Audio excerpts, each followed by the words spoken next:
പൂഞ്ഞാറിൽ P C ജോർജിനെ സ്ഥാനാർത്ഥിയാക്കുന്നതിൽ CPIM നേതൃയോഗങ്ങളിൽ രണ്ടഭിപ്രായം. സംസ്ഥാന secretary Kodiyeri Balakrishnan P സിയുടെ സ്ഥാനാർത്ഥിത്വത്തെ അനുകൂലിച്ചപ്പോൾ പിണറായി വിജയൻ വിരുദ്ധാഭിപ്രായമാണ് രേഖപ്പെടുത്തിയത്. അതേസമയം തെരഞ്ഞെടുപ്പിൽ ഇടതു പിന്തുണ ലഭിക്കുമെന്ന് പ്രതീക്ഷിക്കുന്നതായി പി സി ജോർജ് പ്രതികരിച്ചു. കഴിഞ്ഞ ഒരാഴ്ചക്കാലമായി നടന്നുവരുന്ന CPIMന്റെ നേതൃയോഗങ്ങളിലെല്ലാം പി സി ജോർജിന്റെ സ്ഥാനാർത്ഥിത്വവുമായി ബന്ധപ്പെട്ട കാര്യങ്ങൾ ചർച്ച ചെയ്തിരുന്നു. പിണറായി വിജയനും വൈക്കം വിഷനും KJ തോമസുമാണ് ജോർജിനെ പൂഞ്ഞാറിൽ സ്ഥാനാർത്ഥിയാക്കുന്നതിനോട് പൂർണ്ണമായും അനുകൂല നിലപാട് സ്വീകരിക്കാഞ്ഞത്.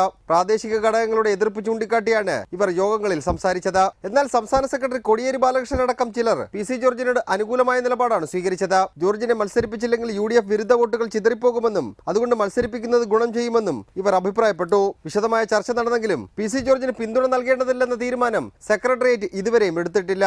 ഉപേക്ഷ ചർച്ചയ്ക്കും ഇടതുമുന്നണി യോഗത്തിനു ശേഷം അന്തിമ തീരുമാനമെടുക്കാമെന്നാണ് CPIMന്റെ ഇപ്പോഴത്തെ നിലപാട്.